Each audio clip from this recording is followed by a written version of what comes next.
al estudio al doctor Santiago Nieto, catedrático de la UNAM. Gracias, Santiago, por estar con nosotros. Doctora, muchas gracias, Blanca. Oye, Héctor. Bienvenido. Pues cuéntanos un poco, ¿qué opinión te merece este tuit de este periodista? Porque incluso pues tú pediste a la Procuraduría General de la República que se iniciara una investigación.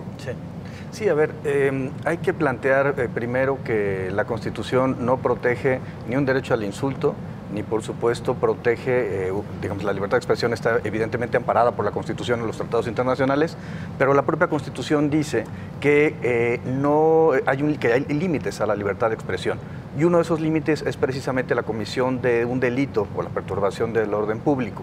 En el caso concreto, Ricardo Alemán lo que hace es mandar un tuit en donde hace una incitación, una apología del delito para que alguien mate a Andrés Manuel López Obrador, lo cual, a ver, es terrible en términos de, digamos, de un Estado democrático. Es una irresponsabilidad por parte de un periodista que haga ese tipo de pronunciamientos y bueno, pues, al final del día es una conducta delictiva. Por eso yo planteo en mi cuenta de Twitter que el encargado del despacho de la PGR debía iniciar una carpeta de investigación por este delito. El delito está sancionado si la conducta no se llega a cometer con 10 a 180 jornadas en favor de la comunidad. O sea, Ricardo Alemán tendría que trabajar en favor de la comunidad como un servicio comunitario. No hay una pena privativa, salvo que sí se actualizara la conducta. Y si se actualiza la conducta, entonces... Aunque este tuit no fuera de su autoría. Es copartícipe, porque él al final del día lo que dice es, a él les hablan. Es decir, está haciendo suyo retoma el mensaje y a través de su medio lo proporciona a la comunidad, ¿no? Exactamente. O sea, básicamente eso es lo que hace. Y se convierte en copartícipe, cómplice, lo mismo. En copartícipe en términos técnicos y sería una persona pues, responsable del resultado material, que por favor, que no vaya a pasar nunca. Claro. Sería terrible es terrible que hoy estemos platicando esto. Y es a partir de expresiones irresponsables. Un poco la del Bronco, sobre mochar la mano, generó en Guerrero pues, la mutilación de personas. Y esta expresión de Ricardo Alemán ha generado amenazas, por ejemplo, para Julio Astillero, de la jornada, lo cual me parece que es inadmisible en un Estado democrático. Yo quiero preguntarle, doctor Nieto, la consecuencia de un mensaje a través de, ya no son 140 caracteres, a través de esta red social en ese sentido. Porque muchas personas dicen, a ver, ¿por qué esto no desató tanto enojo y tanta reacción como otros que van relacionados en ese sentido, en ese mensaje? ¿Por qué ese y por qué de él y por qué en este momento? Porque, a ver, yo creo que el tema tiene que ver con el impacto que tenga la persona. Si la persona tiene una presencia pública, digamos, su umbral de protección al derecho al honor o a la vida privada es mucho más reducido y el impacto de una expresión suya tiene mayor trascendencia de naturaleza social.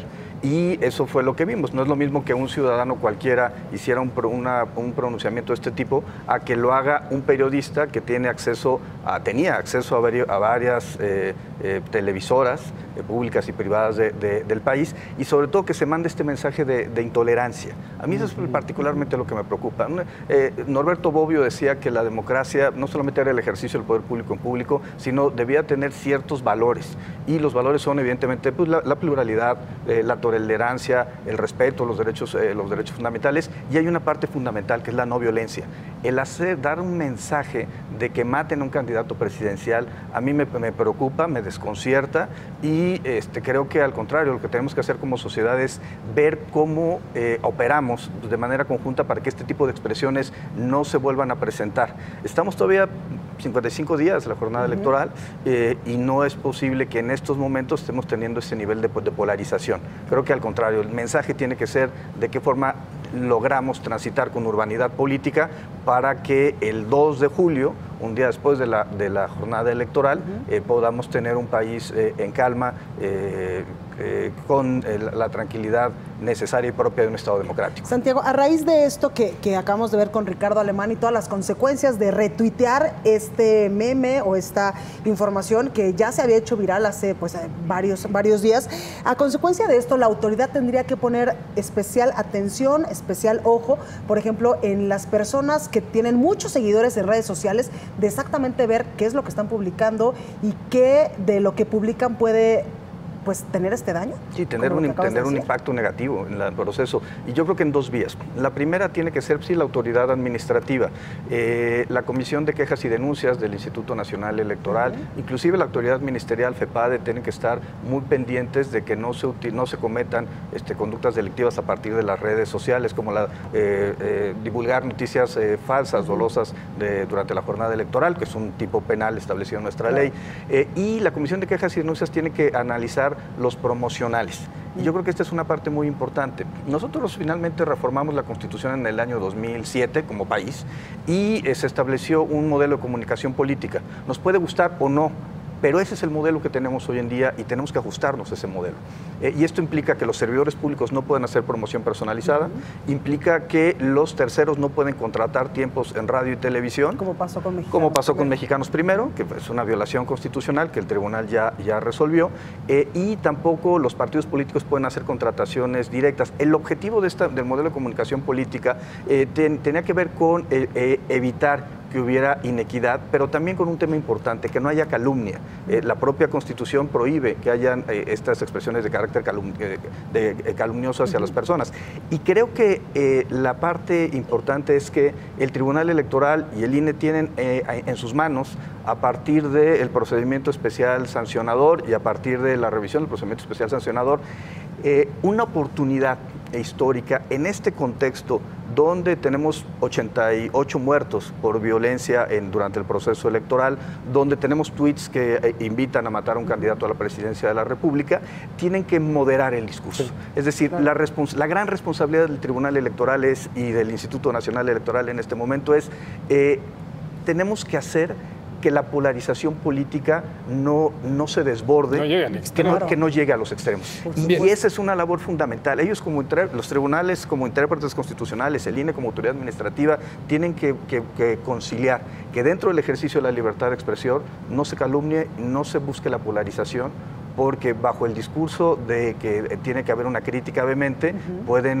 venir expresiones que estén atentando contra los valores propios de la democracia. Claro. Bien, casi para terminar, doctor Nieto, hay algunas personas que interpretan este señalamiento del periodista alemán, criticando lo apegado al tema de derecho, como un apoyo a Andrés Manuel López Obrador. ¿El exfiscal Nieto está apoyando a Andrés Manuel López Obrador en esto? No, el exfiscal Nieto, a ver, yo lo único que he planteado es que soy un hombre de leyes.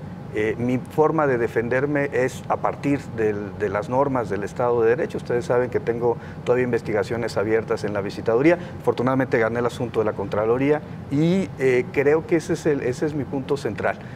Para mí la parte más importante es que se cumpla la Constitución y yo creo que todas las autoridades, los partidos deben estar pensando no en el 1 de julio, tienen que estar pensando en el día 2 de julio. Bien. Si vemos spots, venía en el camino escuchando el spot del PRI diciendo que López Obrador plantea que salgan violadores y homicidas. Oiga, en ningún momento se planteó eso. El tema de la amnistía. Y creo que ese tipo de mentiras en un promocional no está amparado por la Constitución. O lo que hizo la PGR con Anaya, es decir, el uso faccioso de las instituciones o pretender que Andrés Manuel López Obrador manía, la AMLOmanía en ciertos establecimientos mercantiles no siguiera a partir de expresiones del director general de averiguaciones previas de FEPADE, son elementos que no nos ayudan para poder transitar a un proceso electoral que sea lo suficientemente transparente para evitar polarización el 1 de julio. Pero no simpatizas con ningún partido político, con ningún candidato, que en tu mandato al frente de la FEPADE igual también se rumoraba que simpatizabas con la izquierda. Sí, a ver, el planteamiento fue, también es una cosa interesante, yo fui asesor del que era entonces presidente de la mesa directiva de la Cámara de Senadores para efecto de la reforma electoral del año 2014. ¿Cómo lo plantearía? Era investigador en el Instituto de Investigaciones Jurídicas de la UNAM y entre los proyectos que tenía, uno de ellos fue asesorar al presidente de la mesa directiva del Senado, Miguel Barbosa, que en ese momento pertenecía al PRD.